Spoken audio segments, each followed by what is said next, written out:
Bem-vindos ao terceiro episódio. Eu vou parar de contar, porque senão a gente vai perder as contas, mas do Fortaleza Quântica. Eu sou o Presto. Eu sou o Rafael. E eu sou o Lucas. A gente está com um convidado especial que eu espero que ele entre para o grupo, porque eu quero mais pessoas para conversar sobre tudo isso que a gente gosta de conversar, que é qualquer coisa, incluindo quadrinhos, filmes, séries. E hoje a gente vai focar mais sobre quadrinhos, de certa forma, embora vai falar sobre outros assuntos. O lance é, dia 20 foi o dia da consciência negra, tem todo ano, virou um feriado para várias cidades, vários estados desde 2011, né, com a presidenta Dilma Rousseff, mas ele marca uma data bastante importante de celebração desde a segunda metade dos anos 70, foi criado, ou pelo menos idealizado por um professor, o Oliveira Santos, fundador do Grupo Palmares em 1971, foi tratado como subversivo por muito tempo, e obviamente é subversivo porque é o Dia Nacional do Zumbi. É o Dia Nacional de uma pessoa que representou a resistência contra a escravidão, contra pessoas que se achavam melhores que outras e colocavam sob o julgo seres humanos que eram desconsiderados da sua própria característica de ser humano. Para aproveitar essa data, a gente vai falar sobre a representatividade negra, principalmente nos quadrinhos, passar sobre estereótipos, falar sobre uma das maiores editoras, ou das principais editoras que vai trabalhar e trabalhou com essa temática, que foi a Milestone nos anos 90, e terminar comentando um pouco sobre a produção nacional de quadrinhos, mais voltado para essa temática, que tem ótimas obras. Mas, enfim, eu e o Rafael a gente já se apresentou, mas Lucas, quem é você? E valeu por ter vindo e aceitado o convite.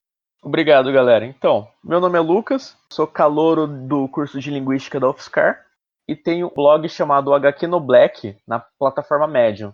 Nele eu tento fazer análise sobre quadrinhos e cultura pop no geral, e eu sempre dou destaque para obras negras e produções feitas por autores pretos. Eu sempre tento discutir dentro de uma obra, seja ela querendo discutir questões raciais ou tendo personagens negros e dando destaque para esses personagens.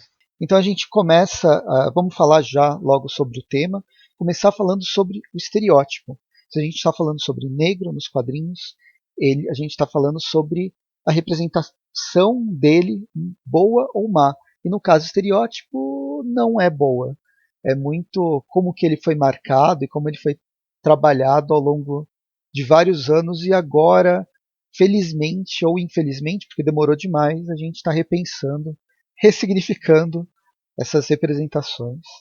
Que tipo de estereótipos vocês mais estão acostumados? Acho que a primeira coisa que vocês pensam quando vem algum filme ou algum quadrinho, vocês pensam que o negro vai ser colocado. Pensando de uma questão histórica, a gente sempre vai ver os negros como vilões, ou uma pessoa selvagem, ou em algumas situações ele é sempre colocado como coadjuvante ajudante do herói, só que ele vai ser sempre o pequeno malandro, o bom selvagem, ele vai estar ligado sempre a questões místicas, que nenhum exemplo é o Lothar, auxiliar mágico do Mandrake. Ele tem vestimentas de peles para trazer essa questão do bom selvagem. Ele vai ter um chapéu do povo islâmico para trazer essa questão de uma outra cultura da África. Um outro estereótipo que a gente encontra em paralelo com isso, muitas vezes na África, é que o negro ele sempre vai ser o selvagem, enquanto o branco vai ser o salvador. Então a gente vê o fantasma, ele age salvando pessoas na África, de tribos negras que têm sempre traços de blackface. O Tarzan é o rei da África, ele é branco. Ele está salvando o povo negro dele mesmo. Então a gente tem muito esse estereótipo de o negro ser selvagem, o negro ser do mal, o negro precisar de ajuda. Todos esses personagens que o Lucas citou, eles foram criados no início do século XX, mas eles ainda são revisitados atualmente. O Tarzan ele nasceu nas revistas Pulp em 1914. Foi uma criação do Edgar Rice Burroughs. É um autor que vai trabalhar vai trabalhar principalmente com ficção científica. Eu gosto muito do John Carter dele, mas que também A gente tem o John Carter, que se passa em Marte e tal, mas fazendo essas representações. Esses preconceitos enraizados no autor são vistos mesmo nos marcianos que foram criados para Marte, por exemplo. Principalmente naqueles personagens mais fortes que vão fazer parceria com o John Carter, que por sinal é um soldado dos Confederados. Os grandes alienígenas que vão fazer parceria com ele são aqueles alienígenas verdes, grandões de 4 braços. Quem viu o filme da Disney, que não fez muito sucesso, mas no início dos anos 2010, dá para ter um pouco de ideia desse personagem. O Mandrake e o Fantasma, eles já são um pouco mais recentes, entre aspas, são da década de 30. O Mandrake criado em 34, o Fantasma criado em 1936, ambos pelo Lee Falk. Os dois, eles ainda têm histórias inéditas sendo lançadas até agora, eles foram criados para tiras de jornal, mas ainda tem uma produção principalmente fora dos Estados Unidos. O Fantasma, por exemplo, ele está sendo publicado atualmente pela Mitos aqui no Brasil, tirando as tiras históricas. Ele é de origem sueca e está sendo publicado até hoje, tentando trazer novos, tentando mudar um pouco desse estereótipo, quebrar um pouco o estereótipo que a gente tem nos anos 30, 40, obviamente, e uma coisa mais contemporânea, uma discussão mais contemporânea. Vale mencionar aqui também, né, em relação a esse povo tribal chamado de Tars, representado ali pelo Burroughs, né, na obra dele, ele faz uma mescla, né, do que ele conhecia na época, né, o diferente para ele eram indígenas, né, ou escravos, né, no caso, que ele conheceu, né, por relatos e tal.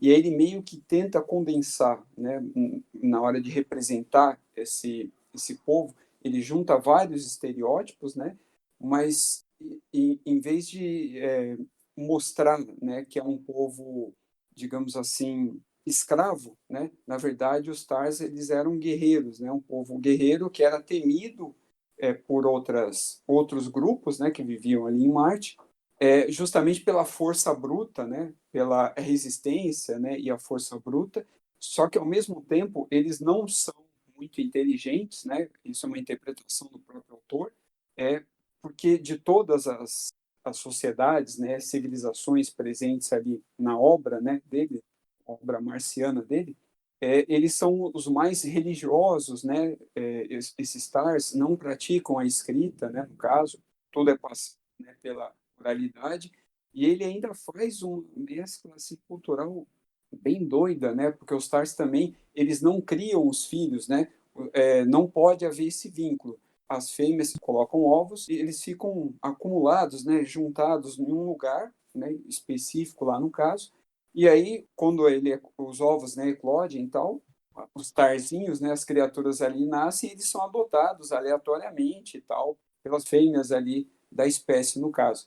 Então ele faz um apanhado cultural bem genérico, assim, bem geral, do que ele conhecia, né, bem por ser um americano e no geral, por ele ter lido sobre e tal, estudado alguma coisa relacionado, né, ao que se sabia, né, sobre esses povos na época em que ele viveu. E uma outra obra que discute essa questão dos estereótipos é o Tintin no Congo, do Hergé. Ele levanta muitos estereótipos racistas sobre o continente, fala muito do safari. Tipo, ele resume meio que o Congo, a cultura do safari do local. Toda a geografia é uma grande savana. Usa muita blackface para fazer os personagens do país. E tem outras problemáticas nessa obra que em alguns países ela é traduzida como Tintin na África, como se o continente africano fosse um país só e todas suas regiões fossem iguais, como uma grande savana. O Hergé é muito discutido que na época que ele viveu era uma época racista com uma mentalidade de colonizadores. E ele acabou reproduzindo muito nessa época com o Tintin, mas se a gente comparar ele com outros autores tipo, contemporâneos a ele, como Hugo Pratt, ele tinha o cuidado de, antes de escrever sobre outros países, que ele sempre fez protagonistas viajantes. Então, ele tem histórias como Os Escorpiões do Deserto, O Cato Azul, que são histórias que acontecem em África, mas ele tem o cuidado de fazer pesquisa sobre aquelas regiões. Ele tem o cuidado de não levantar, por mais que ele levante em algum momento algum estereótipo racista, ele ainda tem esse cuidado de pesquisar sobre o que ele está escrevendo. No caso, a revista, né, a revista do Tintin no Congo, ela foi meio que feita duas vezes. Em 1931 foi feita a primeira edição em preto e branco. Depois, em 46, veio uma versão colorida e ela perdeu várias páginas. Tinha 115 páginas a versão original. Depois ela foi para 62 páginas. A primeira tinha uma pegada livre ilustrado. Então, em algumas páginas era texto e a ilustração. Então, nessa segunda publicação do Tintin no Congo, é totalmente quadrinho. E com o tempo ela foi proibida, censurada em vários países, né? Por ser, por ressaltar preconceitos, ressaltar estereótipos mais do que o nível aceito normalmente.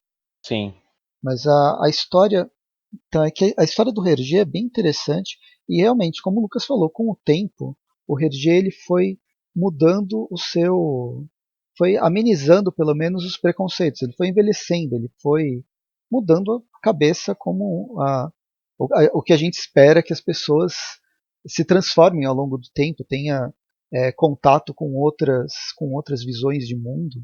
E as últimas publicações do Hergé, que vai morrer lá em 1983, com 75 anos, a gente já percebe um tipo de escrita do Tintin, né, do personagem, que é o principal personagem dele, as aventuras do Tintin, muito menos preconceituosa do que nessas.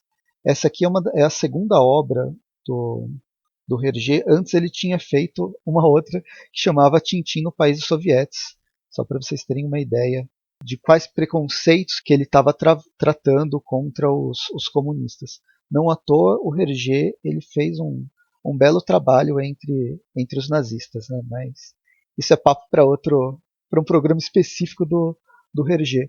O Hugo Pratt, em compensação, ele tem uma obra extensa com o Corto Maltese e outros personagens, mas ele veio. Tem obras que ele fez, inclusive, aqui na Argentina. Ele é italiano, mas tem obras que ele fez, inclusive, aqui na Argentina, com esse personagem, que era um marinheiro, basicamente um marinheiro, e cada edição ele está num canto do mundo. Ele duas histórias só, e elas são complexas. Elas dependem muito de uma. Dá para perceber o quanto o Hugo Pratt ele pesquisou antes de Uhum. fazer. São ensaios filosóficos até em Sim. quadrinhos para cada uma das obras. É bem, bem interessante. Ó, depende muito do contexto, né? Você conhecer o contexto e a cultura de uma maneira geral vai te ajudar a entender mais. É mais elaborado mesmo e tal. ainda sobre o Couto Maltese, tem histórias dele na Amazônia. Vocês comentaram que ele já fez uma viagem para a Argentina e tem essa história que ele visita a Amazônia e tem essa relação do Couto Maltese com os indígenas da Amazônia. Bacana. Na obra dele é muito vasta e é uma pena que não é tão publicada. Já foi publicada aqui no Brasil, mas é, atualmente não tem nenhuma editora trabalhando com o Couto Maltese. Acho que a última que tentou trabalhar com ele foi a Nemo, né? Foi aqueles Foi. encadernados capadora. Eu tenho dois deles que eu comprei naqueles bacião de revista mais barata. Mas eu Sim. deixei de comprar justamente a Juventude, que vai mostrar ele quando ele vem para o Brasil. Não para a Amazônia, mas quando ele vem para o Brasil. Foi cagada minha. Enfim, continue. Em relação ainda, né, ao Corto Maltese, comentado pelo Lucas agora, é, vale mencionar que, apesar da obra, né, ser muito boa e famosa, né, relativamente famosa lá fora, principalmente na Europa, ela, digamos assim, não é tão admirada é, pelos brasileiros, de uma maneira geral, justamente pela dificuldade, né, em entender o que está sendo trabalhado ali, o que ele está falando, porque o personagem, né, é melancólico, né, o autor, né, na verdade, ele tem essa visão um pouco até ora melancólica, ora pessimista, um pouco de surrealismo e tal, tanto que quando você pega comentário de alguma dessas obras, né, vendidas aqui no Brasil, seja em sites da Amazon, em qualquer rede social, né, sites onde as pessoas comentam, né, a respeito das obras, você vê críticas assim até um pouco injustas, né, ao autor por um desconhecimento, né, dos leitores, né? Que aqui no Brasil a gente está acostumado a ler muito quadrinhos que vêm direto dos Estados Unidos e bem aquele o fast food, né, que são os heróis e tal. E a gente não precisa de uma introdução a eles porque a gente já está contextualizado, né, justamente porque a cultura americana é extremamente difundida, né, por países da América Latina, como um todo. É muito mais fácil, né, para a gente, muito mais palatável o que vem direto dos Estados Unidos. Aí já o que vem da Europa, né, pelo público, né, o leitor brasileiro não está muito habituado, né, a ler, aí o contexto ele deve ser apresentado. Então, muitos têm dificuldade de entender e compreender, né, o que o Prat, no caso, ele está querendo passar, a visão dele, o que é história, né, o que o autor, né, realmente está querendo, tá expressando, né, com aquele roteiro, né, com aquela arte, a história, né, de uma maneira geral. Eu acrescento aqui também as obras, né, do Eisner, principalmente a Spirit, que seria a obra de herói, né, não vou nem chamar de super-herói, mas enquadraria aí nas obras de herói, né, estadunidense, está dentro, né, do panteão das grandes obras e tal. Ela não é tão séria, não tem essa abordagem de super-heróis normalmente tem, como, né, o Batman, Super-Homem, né, Homem-Aranha. Não há uma cronologia, né, vilões assim, não há uma sequência, né, de leitura e tal, onde você tem que respeitar para entender perfeitamente a história, ou aproveitar o material em sua plenitude, né? Mas ele trabalhou alguns estereótipos também de uma maneira, digamos assim, hoje que não é bem vista, né? Mas isso aconteceu exclusivamente no Spirit, onde ele tinha o parceiro lá, o sidekick, que era um informante do Spirit, que era o Ébano, a própria aparência, o próprio nome que se dava, né? Que na verdade é sempre um apelido, né? Nunca é o nome de um personagem ali, seja ele afro-americano, afrodescendente de alguma região do mundo aí no caso, mas ele seguia esses estereótipos, principalmente na questão da aparência e do subprotagonismo, né, de ser menos até que um coadjuvante, né? Aí isso, como eu fiz questão de frisar, se aplica ao Spirit, né? Depois o Eisner, ele meio que se redime, né, com as suas obras, digamos assim, mais autorais, né, que não está dentro desse clichê herói, vilão e tal, combatente do crime e tal, como um contrato com Deus, né, o milagre da vida, entre outros aí no caso.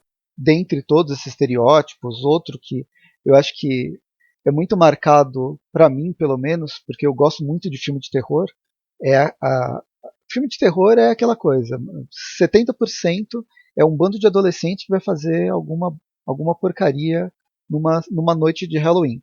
E sempre tem um negro no grupo e ele é sempre o primeiro a morrer. Claro que isso está sendo revisto, não está acontecendo mais tanto, mas é meio que se transformou uma regra, virou até ponto de comédia nos últimos 10, 20 anos. Mas um dos filmes que muda isso, ou pelo menos quebra esse estereótipo, sem ter quebrado a própria cultura do estereótipo, foi A Noite dos Mortos-Vivos do Jorge Romero. Ele, em 1968, né, foi o primeiro filme de zumbis, tem todos os zumbis que a gente conhece hoje do The Walking Dead e tal, ele foi criado pelo Jorge Romero, e depois a gente pode ter um programa falando sobre zumbis e explorando como o Jorge Romero se ferrou e não ganha royalties pelo monstro que ele criou. Mas nesse primeiro filme, o protagonista é negro. E é uma coisa, a gente está em 1960, né, final de 60, mas é muito difícil ter um protagonista que não seja aquele branco de olhos azuis, o galã padrão dos filmes de Hollywood. E ele é marcado, ele é lembrado até hoje por causa dessa quebra de paradigma. Mas então, dando continuidade, vamos falar um pouco sobre a representação na cultura pop. A gente está falando sobre estereótipos, a gente está falando sobre essa representação errada né, e preconceituosa do negro nos quadrinhos, no cinema, na cultura pop em geral, na literatura, em quadrinhos em específico. Mas agora vamos tentar falar sobre alguns momentos que obras foram criadas para tentar fazer esse contraponto, para tentar ir contra esse status quo. Eu acho que uma das mais marcantes é em 1940, antes dos direitos civis norte-americanos e tal, a gente tem a All Negro Comics, e o Lucas que me falou sobre essa publicação que eu nem conhecia, acho que ele pode falar muito melhor do que eu. A revista All Negro Comics, ela foi criada pelo jornalista afro-americano Orrin Crowell Evans. Desculpa pela pronúncia, no meu inglês é muito bom. Mas a ideia da revista era trazer personagens negros para um edital do jornal da Philadelphia Records, que foi uma coisa muito surreal na época, porque, querendo ou não, era um jornal elitista, e esse foi um dos motivos da revista só ter durado uma edição. Ele conseguiu publicar, teve até uma tiragem considerável. O Evans ele estava tentando fazer uma segunda publicação, mas ele começou a ter problemas de preconceito. As transportadoras não estavam querendo entregar nas bancas essa revista. Ele teve uma pressão do editorial, então essa é uma das revistas raras dos Estados Unidos e só existe um número dela. Mas era muito legal porque tinha personagens negros, heróis negros, bem nessa pegada pulp, detetives, uns heróis que lembravam Spirit, mas infelizmente por causa do racismo americano, ela teve apenas um número. Ele recebeu ameaças de morte, né? Era um É. jornalista que falou sobre o racismo nas Forças Armadas durante a guerra, em 44, recebeu prêmios e tal. E aí quando ele chega em 47 com essa tentativa de trazer personagens, surfar na onda dos personagens super-heróicos, né, que estavam fazendo sucesso desde o Superman em 38, acabou que, bem, super-heróis sim, mas depende da sua raça. E ainda tem a questão, isso é meio extraoficial, mas tem histórias que ele foi ameaçado pela própria KKK para a revista. O que não, não é difícil de ter acontecido. Né? Sim. O autor acabou morrendo em 1971 e ele é homenageado e tal, mas é uma pena que não tenha sofrido tanta pressão.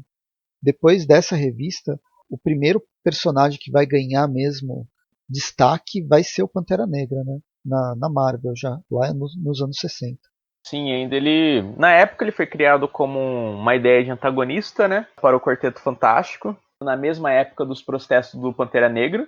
O personagem Pantera Negra, né, o T'Challa, ele foi criado para a revista do Quarteto Fantástico 52 em julho de 66. E é engraçado como você tem uma coincidência, mas na verdade não dá para se dizer coincidência, porque era o momento da época de ebulição social, que em outubro de 66 começou o que a gente conhece como Partido dos Panteras Negras, que é uma organização urbana socialista e revolucionária, que é no mesmo ano, alguns meses de diferença, e que vai fazer essa resposta a uma ebulição social que a gente vai ter na década de 60. E outras coisas muito interessantes da origem do Pantera Negra é que começa a se discutir afrofuturismo nos quadrinhos. O Wakanda, que é essa cidade escondida, às vezes no coração da África. A localização exata desse país fictício ele sempre muda durante as eras da Marvel. Mas é muito interessante essa visão de África tecnológica, a literatura do afrofuturismo sendo discutido nas páginas dos quadrinhos e trazendo pra gente um protagonista negro, o rei de um país. Isso é muito legal ver nos quadrinhos, principalmente naquela época, que o Stan Lee ele fala que não tem nenhuma comparação com o movimento dos Panteras Negras, mas as criações são contemporâneas. E nessa mesma época começou a surgir a Blaxploitation, né? Nos cinemas a gente teve o Blécula, que era uma outra visão do Drácula para o cinema, e que rapidamente, no filme, se discute África, porque ele era um príncipe de um país do continente africano, onde ele estava lutando pela libertação do povo dele. uma das pessoas que ele confrontou contra isso era um vampiro que amaldiçoou ele, transformando ele em um vampiro e prendendo ele num sarcófago. E depois de muito tempo ele foi solto nos Estados Unidos. Daria para falar que o Pantera Negra ele faz um contraponto até com esses heróis clássicos do Pulp, o Tarzan, por exemplo, o Tarzan ou o Fantasma. Daria, porque é discussão, tipo, ele quebra essa tradição. De tipo, é sempre o negro sendo salvo pelo colonizador branco. Eu acho que dá para linkar com isso que o Lucas falou, mostrando que a questão do afrofuturismo, né, que está lá, e que todo mundo, né, os brancos colonizadores que chegam lá, no caso aí não europeus, né, americanos, se espantam, né, com o nível tecnológico, né, em que eles estão, que supera, né, o Ocidente como um todo.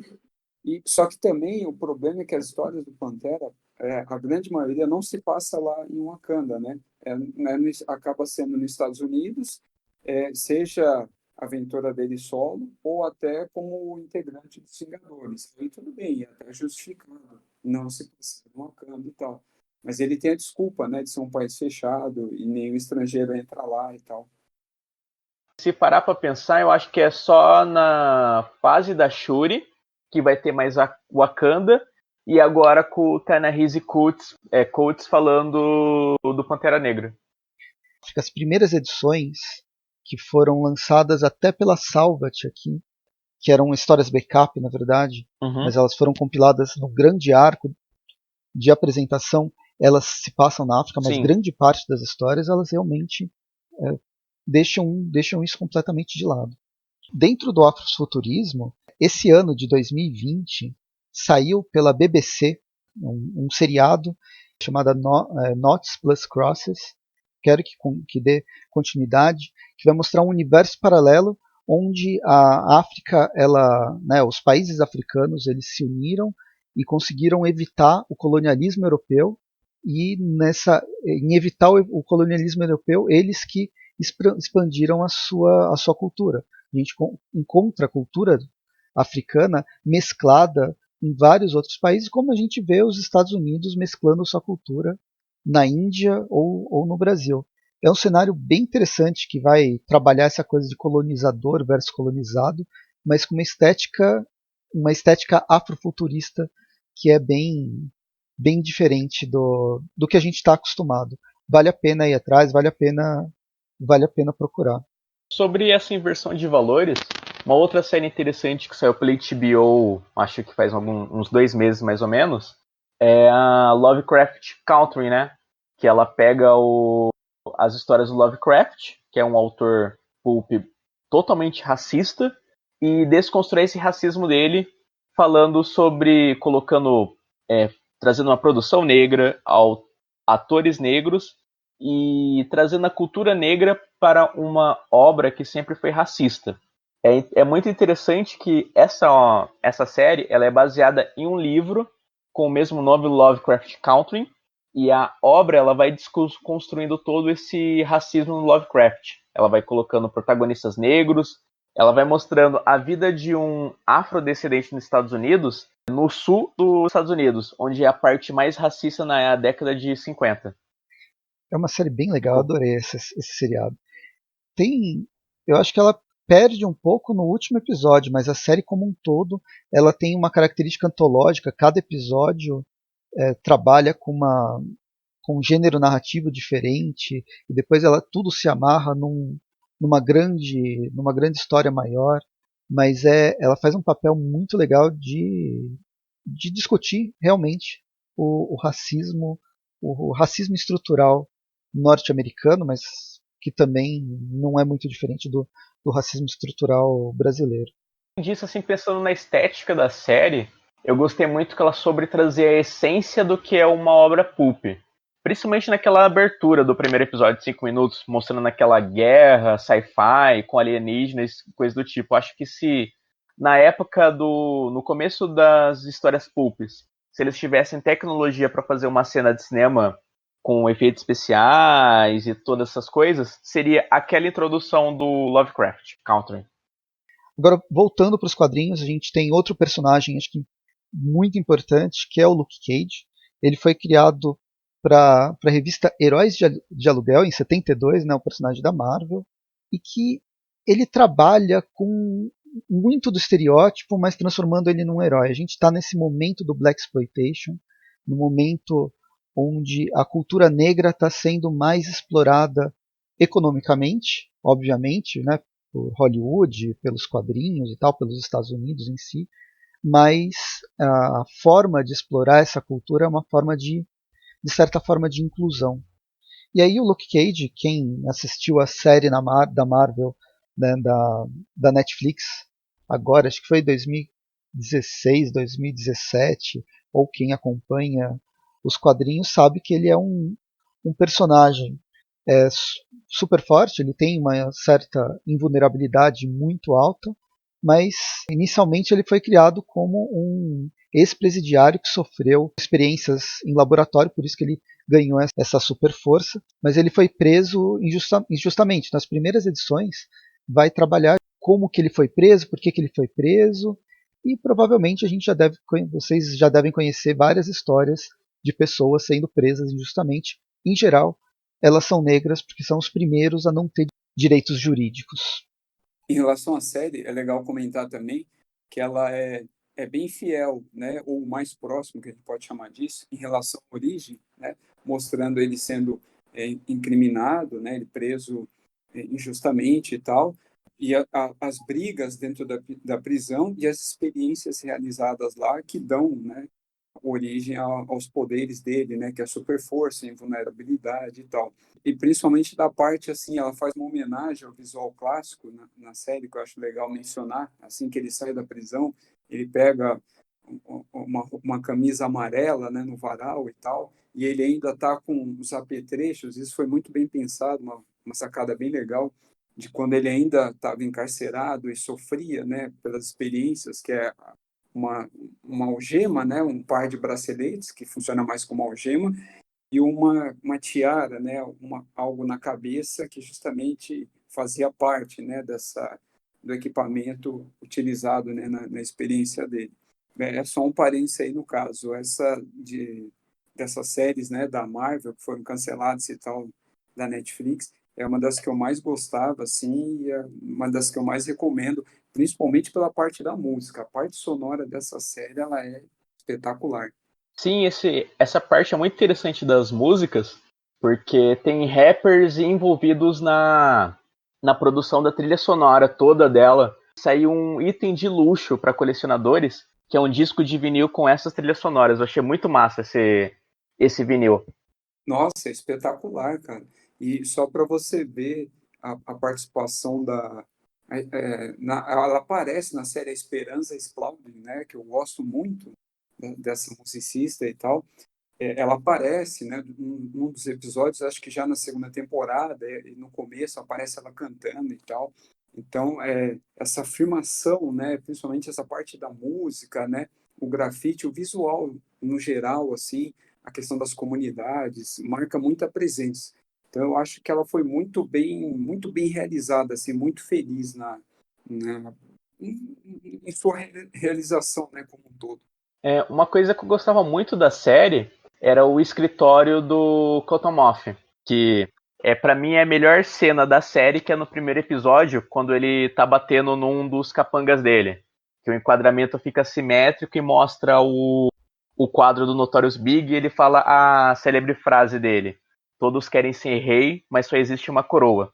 E se você for assistindo a série, eles começam a fazer umas brincadeiras com o quadro desse escritório, sempre trazendo figuras negras. Quando muda de dono essa casa noturna, a nova dona, que era a prima do Cottonmouth, troca o Notorious Big por um quadro do Basquiat, que era um artista plástico negro do subúrbio de Nova York. O que eu tenho a falar é puta que pariu. Que linda referência você deu agora. Sim, Show de bola. Nossa, eu tinha esquecido completamente a referência, o vilão, né? Da primeira parte, pelo menos, o vilão sim. inicial, que aqui era o Boca de Algodão. Aqui no Gibi, ele não era traduzido assim. Eu nem lembro como é que era e tal, né? Nas primeiras histórias e tal. Mas, cara, que referência. E aí essa troca também, mano, você Se matou, cara. você pegar nessa cena, é uma plano sequência que ele vai se aproximando do capanga e a coroa do Notorious Big do quadro fica na cabeça dele. Sim, sim, certeza, certeza. Eu reparei também. Meu, animal, eu tinha esquecido disso completamente. Essa daí é que ela já deve ter saído do catálogo e tal, como grande parte. Mas essa daí eu preciso reassistir, cara. Como ela termina, ela é fechadinha, redondinha, são 2 temporadas só e morreu a história. Eu preciso reassistir porque muito boa, cara, muito boa mesmo, Sim. vale a pena. Eu acho que as séries da Netflix, essas tipo Demolidor, Jessica Jones, Punho de Ferro e os Defensores, elas vão se manter no catálogo porque é material original Netflix. Eu não sei se vai ter essa troca para Disney Plus. Então, a troca a princípio não, né? Não teria. O que agora está sendo mencionado na mídia é que a Disney Plus vai retomar. Então é provável que futuramente ela vá para o catálogo, mas ela vai retomar algumas, né? Inclusive assim, o Luke Cage não foi mencionado. A primeira de todas, claro, é o Demolidor e Justiceiro, e aí talvez a Jessica Jones, por enquanto há rumores de que a série vai ser retomada e aí vai ser integrada ao MCU e tal. Mas eu acredito que sim, cara, ainda mais porque a Disney está aqui, a maioria do catálogo dos filmes, né, que estavam em outros serviços de streaming já saíram tudo, os que não saíram é só por uma questão contratual, né, que deve terminar até o final desse ano, aí vão migrar tudo para lá, né, que seria a plataforma de origem, né? Tudo que é da Fox e da Disney vai migrar para lá. Uma outra citação que eu queria compartilhar do Luke Cage é o Luke Cage Punho de Ferro. Ele estava saindo pela Panini em 2017. Esse segundo volume do encadernado, ele era um tie-in do Guerra Civil 2. E como o Presto comentou da questão do Luke Cage, que ele foi preso por um crime que ele não cometeu, os dois, por causa da nova discussão do Guerra Civil, o Luke Cage é preso e na prisão ele descobre que tem muitas pessoas negras do bairro dele que estão sendo presas. E ele começa a querer procurar mais sobre essa problemática. E um dos companheiros de cela dele fala: Cara, isso daqui tem nome. Se chama Sistema Carcerário Americano. Não tem nada envolvido com essa nova política da Karen Denver sobre falar que a gente precisa legalizar a questão das pessoas com poderes e coisas do tipo. É o sistema carcerário. Eles prendem pretos em massa. E é legal que essa discussão que eles trouxeram para um quadrinho. Achei muito massa isso. Não, show de bola. E tudo a ver, né? A atuação dos dois nos anos 80, a parceria deles, também Sim. replicam na série, né? Em alguns momentos e tal. Não, show de bola, né? Eles são um contraste, né? Entre si, tanto em termos étnicos e até marcial, né? Em estilos de luta e tal. Então é uma parceria, meu, show de bola. Eu gostaria que voltasse a ser publicado história deles, assim, né? Mensais ou até dentro de algum mix corrente. Ia ser massa. Fechando um pouco esse período que a gente está chamando meio de Black Exploitation, porque está dentro do período mesmo, né, dos anos 60, 70, 80. Um outro personagem acho que importante, que vale a pena ser levantado, é o Raio Negro, da DC. Ele foi criado em 1977, né, alguns anos depois do Luke Cage. E diferente do Luke Cage, ou eles têm uma origem semelhante, né, de moradores de um gueto, que é um bairro pobre norte-americano, de uma cidade grande norte-americana. O Raio Negro perdeu os pais e tal, mas ele conseguiu se inserir na sociedade, sendo um líder comunitário, virando um professor e se transformando num herói, tentando quebrar aquele estereótipo mais comum, que o negro é sempre o cara, o bandido, seja ele se tornando um herói ou não, ele é sempre uma pessoa que vem da classe mais pobre. Ele já tem uma mudança de paradigma para uma classe média, por assim dizer. E é um outro personagem que tem série que está saindo pela Netflix e é uma das melhores séries da linha CW. se não a melhor. A série eu confesso que eu não acompanhei muito, mas o episódio piloto deles pra mim é um dos melhores episódios já feitos pela CW. Eu gostei muito dessa discussão de dar uma pegada meio old man pro Raio Negro, colocar que ele ficou um tempo fora de circulação como herói e a relação dele como social no bairro dele. Porque acho que uma das primeiras cenas do episódio é ele levando uma enquadra da polícia, ele como super-herói, ele abaixa a cabeça e deixa os policiais fazerem o que eles querem fazer pra a família dele ficar em paz que estava dentro do carro. Isso eu achei muito pesado e real pro que eles queriam mostrar pra série. E na série, ele é o diretor de uma escola, ele é uma pessoa importante dentro da cidade onde ele mora, ele é reconhecido na cidade onde ele mora, não só no bairro, mas ainda assim ele é negro. Então ele vai Sim. sofrer um enquadro da polícia. Essa impressão que a série traz nesse piloto. Tipo, não importa se você é super-herói, não importa se você tem um cargo de prestígio e é visto bem pela sua sociedade. Você é preto e a gente vai fazer você baixar a cabeça. Até o vilão dessa série também é um negro, mas é um negro que nega a negritude e ele é albino. E aí ele é o chefe, tipo o rei do crime local, mas ele é um dos mais não um dos mais, mas ele é super preconceituoso com as pessoas que estão em volta dele, que são em maioria negros também. Tobias Whale, né, o nome do vilão, no caso, né, da DC. E tem isso. E tem o Raio Negro também tem não chega a ser um sidekick, mas é o cara na cadeira, né, que a gente chama agora, que é o Peter Gambi, que é um branco. Então ele faz um pouco, trabalha com essa inversão de uma forma bem interessante. É o oráculo dele, né? E em Uhum. relação ao que o Lucas comentou, né, de ter visto o piloto, o legal, Lucas, é que ela se mantém, né? Diferente das séries das outras da CW, a gente, assim, assiste, assim, porque gosta só pela a nostalgia, né? Justamente por gostar daqueles personagens que estão ali. Mas isso não quer dizer que as séries sejam boas ou têm qualidade. No caso do Raio Negro, sim, ela a gente pode falar de todas, tanto da parte de roteiro e até elenco, tem mais qualidade do que as outras, né? Ela está ali acima da média, e mesmo a parte de efeitos, eu acho ela bem assim razoável, né? Bem satisfatória, assim, ela atende ao que se propõe e executa, né? Faz muito bem, diferente da maioria, né? Das outras séries da mesma produtora. A série do Raio Negro vai ganhar um spin-off com o Khalil agora. Eu não sei como que vai ser. Ele era o melhor aluno da escola, um dos maiores potenciais, mas na escola conseguia entrar na faculdade, porque você entra na faculdade nos Estados Unidos, você é bom no esporte. E aí, dentro de uma manifestação, ele acaba levando um tiro, ele fica tetraplégico, né, perde o movimento das pernas, e aí quando ele perde o movimento das pernas e ele é negro, ele é completamente jogado para escanteio.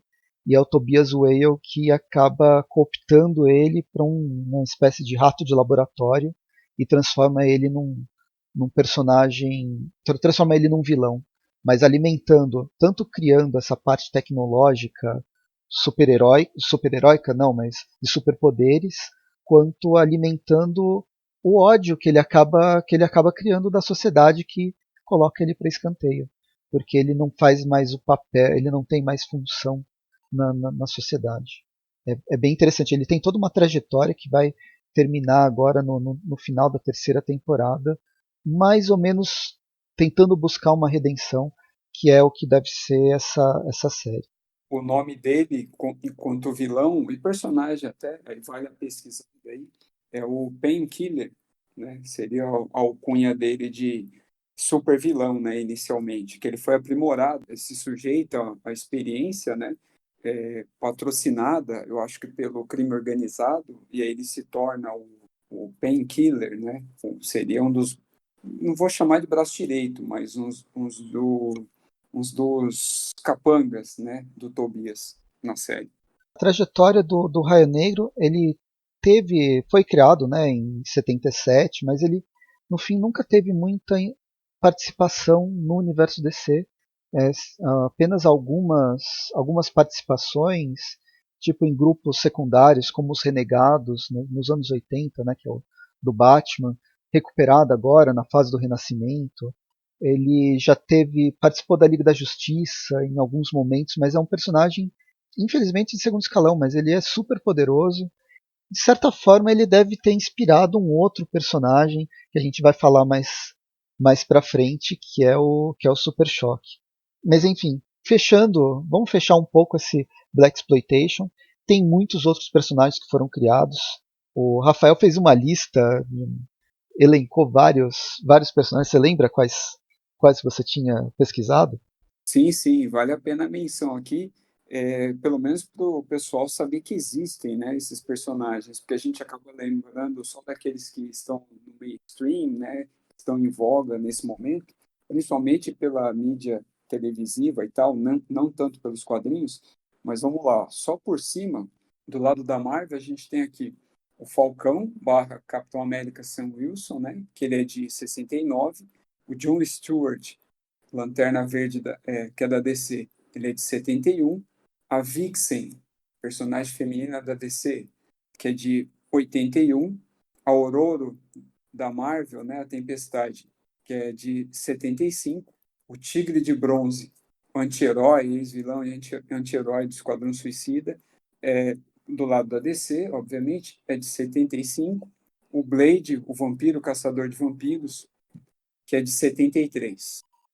E aí depois nos anos 90 teve uma editora, como a gente já tinha mencionado antes, mas vamos explorar um pouco mais, que é a editora Milestone. Inicialmente, né, era uma editora, como uma outra qualquer dos anos 90. Ela surgiu, né, por meio da inspiração de outras editoras mais conhecidas, né, como a Marvel e a DC principalmente, só que ela tinha uma outra proposta, uma outra pegada, um outro referencial ela queria passar, que era ser uma editora protagonizada por personagens negros, né, sejam afro-americanos ou não, mas seria uma proposta voltada para personagens dessa etnia, né, com essa etnia no caso. Isso não significa que não haveriam personagens brancos dentro das obras, né, dentro dos títulos do selo, mas que o selo como um todo seria protagonizado por esses personagens. Então, essa é a proposta original. Os criadores, né, dessa editora original e dos personagens, né, por consequência, são o Dwayne McDuff, o Dennis Cowan, o Derek T. Jingle e o Michael Davis. De todos, né, o único que ainda não está vivo é o Macduff, né, o Dwayne Macduff, que ele faleceu em 2011 devido a complicações cardíacas, né? Então, a editora foi fundada em 93 e ela chamou bastante atenção, né, na época, porque embora muito pautada, é um quadrinho essencialmente dos anos 90, com toda aquela massa veísmo dos anos 90, chamou bastante atenção por causa desse protagonismo negro, mas não só isso, eles não são negros porque sim. Existe cada uma das histórias, ela é pautada por toda uma questão racial e social dentro das narrativas. Eu acho que isso faz as histórias da Milestone serem mais interessantes do que simplesmente trocar trocar os papéis dos personagens. Eu acho que ela tem um papel bem importante, né, nos anos 90. Isso que você comentou sobre ter um motivo para etnia, eu sempre fico me pensando quando acontece uma troca de etnia de algum personagem, os fãs mais antigos ficam todos irritadinhos por isso. Mas eu sempre fico pensando nessa questão. Muitos personagens brancos, eles são brancos ou eles não têm uma etnia pautada? Porque se você pega um personagem negro, ele tem toda essa questão social.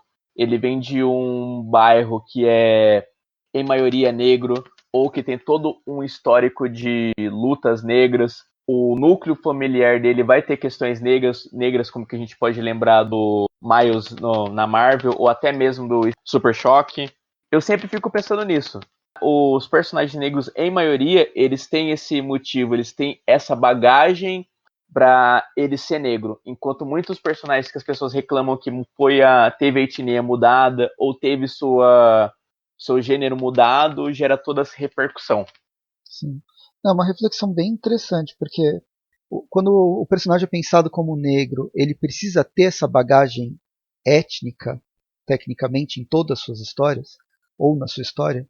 O, todos os personagens brancos, eles têm uma bagagem étnica, porque no fim, se a gente for tratar étnico por étnico, todo mundo tem uma bagagem étnica, seja de uma herança cultural, seja de outra herança cultural. Mas porque o negro precisa carregar toda essa bagagem e o personagem branco pode ser um personagem genérico? Às vezes não precisa nem dessa bagagem, porque, digamos assim, você vê um personagem negro e algum cargo específico do exército, você já fica uau. Ele é o único negro dessa sala, porque vai ser sempre ser assim. Se ele não tem uma bagagem, ele é o único negro naquele grupo. Então, ele não precisa de bagagem nenhuma, ele já vai ser lembrado por isso. Tipo, uau, ele é o líder de um grupo militar, digamos assim, um exemplo, o Nick Fury. Ele não tem nenhuma bagagem étnica, mas só que ele já tem o destaque por ser o único negro em toda aquela organização. No caso, eu acho que para essa, né, discussão, principalmente dos personagens aqui do selo Milestone, né, é uma questão mais ligada ao contexto do que à própria etnia, né? Ele apenas reflete, né, como o que a sociedade é e como ela trabalha essas questões. Os personagens, por exemplo, brancos, né, sejam caucasianos ou não, eles possuem outras preocupações, né? Muitos eles estão na ativa, né, para se vingar devido a injustiças que sofreram, mas ligado a um outro contexto diferente, né, de personagens afro-americanos, afrodescendentes, de uma maneira geral. Tanto que um dos personagens aqui, né, todos têm sua origem ligada a temas relacionados a racismo e injustiça. Isso é o que perpassa o contexto, tá? Étnico, no caso. Então, toda a história, né, na verdade, é apenas uma justificativa, mas o real mesmo, o pano de fundo ou plano de fundo, é uma questão social que está sendo ali discutida. Quando você pega o ícone, né, o Icon, no caso, mesmo ele sendo um personagem vindo, né, de outro planeta, a princípio, né, a origem dele, a história dele está ligado a esse contexto étnico, racial, né, de injustiça, né, do cenário americano, né, desde entre o começo do século XX e final do século XIX e assim por diante. Então, na verdade, é muito mais social, né, do que étnico propriamente dito. É que é interessante levantar essas questões, porque realmente a gente, quando vai falar sobre o Pantera Negra, sobre o que a gente falou, o Luke Cage e o Raio Negro, eles são, eles são protagonistas, heróis, mas querendo contrapor, de certa forma, o preconceito e os arquétipos já criados sobre ele, fazendo essa ressignificação. O universo do Milestone ele vem nessa pegada também nos anos 90 de afirmação racial, mas a gente não precisa pautar todas as histórias nessa temática.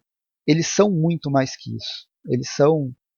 Não sei se era isso que o Lucas quis levantar. O personagem negro ele vem com uma bagagem porque no fim a gente coloca essa bagagem em cima dele. Ele não precisa trazer em todas as suas histórias sempre essas questões. Cada um de nós é uma pessoa e a gente tem os nossos próprios conflitos e problemáticas que não têm necessariamente a ver com o nosso gênero, a nossa etnia. Não sei Sim. se era isso. Não, é essa a questão. É que também, às vezes, só de você colocar um personagem negro numa história, você não precisa nem falar de questões raciais e tais. Mas só por você já ter colocado aquele personagem, você já tá falando. Você já tá trazendo questões raciais ali. Pode ser uma história sobre o cotidiano, sei lá, um relacionamento que não deu certo, uma história do cotidiano. Por ter um negro, você já tá trazendo questões raciais. mesmo sendo uma história bem descontraída e tal. Um exemplo disso, a gente saiu fugindo um pouco da pauta e indo para outro continente. Tem um quadrinho chamado Aya, que se passa na Costa do Marfim. A autora se eu não me engano, é da Costa do Marfim também. E é uma história que eles quebram estereótipos sobre a África. Eles não falam de pobreza, não falam sobre AIDS e nem nada que toda ou miséria total como qualquer pessoa que na hora que pensa África pensa nessas coisas. Não, é uma história sobre o cotidiano. São 3 amigas vivendo a adolescência delas.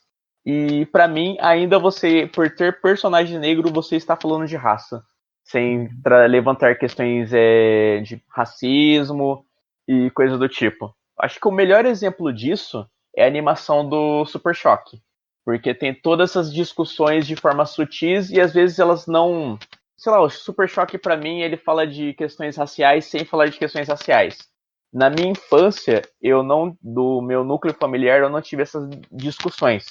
Eu tenho um pai negro e uma mãe negra. Eu sou negro de pele clara e eu cresci sem ter uma identidade, mas assistir o Super Choque para mim, eu me identificava. Eu não sabia porquê, mas eu me identificava. Eu posso dizer que o Super Choque foi aonde eu aprendi essas questões raciais, mesmo que de forma sutil. Eu acho que o episódio mais explícito sobre questões raciais no Super Choque é o que ele visita um país africano e fala que realmente se sentiu em casa. Quando, quando que vocês conheceram esse selo Milestone, mesmo sem saber do selo Milestone, por quais personagens? Você foi com o Super Choque, Lucas. O meu primeiro contato foi com animação. Eu acho que eu não cheguei a ler nada em quadrinhos da Milestones. O meu único contato foi com um dos autores, o Dennis Cowell, que eu cheguei a conhecer ele na Comic Con. E eu li outras coisas dele, como o Questão e aquela minissérie do Pantera Negra. Mas publicações Milestones eu não tive contato, apenas a animação do Super Choque. Lembrando que Milestone, ela teve acho que uns 3 ou 4 personagens que chamaram mais atenção, que é o Hardware, o Ícone, o Super Choque e a Rocket, acho que é Rocket, que era A parceira do Icon. sidekick do Icon, isso. E aqui no Brasil não foi publicado. Na verdade, uma editora só tentou publicar, que foi a editora Magnum, em 97, que aí ela trouxe a revista do Hardware e do Ícone número 1, e depois foi cancelada. Então só teve isso aqui no Brasil. E a outra, além do Super Choque, do desenho do Super Choque, eu mesmo conheci por uma saga que chama Mundos Colidem, que aconteceu na revista do Superboy, isso em 95 aqui no Brasil, mas que foi em 94 nos Estados Unidos. Foi um Crise nas Infinitas Terras do universo Milestone com o universo DC. Aí eu conheci todos esses personagens e eu já gostei. Na verdade, eu gostava muito mais da Rocket, que eu acho que ela fazia uma parceria com o Superboy, do que do Super Choque, que eu fui conhecer anos depois no desenho próprio, que também era sensacional. Nossa, eu adorava esse desenho. No meu caso, né, eu cheguei a ver em banca, antes de ver até anunciado em revista, só que aí tinha um problema, né? Aí eu não vou dizer que é culpa da Magnum, né, a editora que publicou aqui, eu não sei, né, como, em termos, né, financeiros e tal, o quanto ela podia bancar publicações. Só que como eu estava, né, na minha adolescência, na época que foi lançado, então a gente queria o quê? Era quadrinhos, super-heróis em formato americano, com acabamento mais luxuoso, que é o que a gente tem hoje, né? É o que a gente queria naquela época. A gente estava saindo da fase, né, de reinado de publicações da Abril, né, de super-heróis. A gente tinha aqueles títulos chegando da Image, né, que tinha sido constituída há 1 ano e meio, menos de 2 anos lá fora e tal. Aí começaram a chegar os títulos aqui. Então a gente queria isso. Aí os X-Men começaram também a, a ter essa mesma roupagem, né, essa mesma aparência e tal, as publicações tudo no formato americano, e aí chegou os da Milestone, ainda com aquele formatinho, papel jornal, a coloração assim, bem esquisitas, né? E aí, e por ser composta quase que exclusivamente, né, só por personagens negros, Então, as pessoas já viam como um tipo de descrédito. Eu via até pessoas tirando sarro, né, do tipo de publicação e tal. E aí eu não cheguei a ler na época, né, nunca cheguei a comprar nenhuma e tal. Eu cheguei a ler depois, muito mais tarde, né, digitalmente e tal, por meio de scans, que eu passei a conhecer as histórias, né, e os personagens propriamente dito, depois dos anos 2000. Eu conheci os personagens interagindo na revista do Superboy, Superman, como o Presto falou.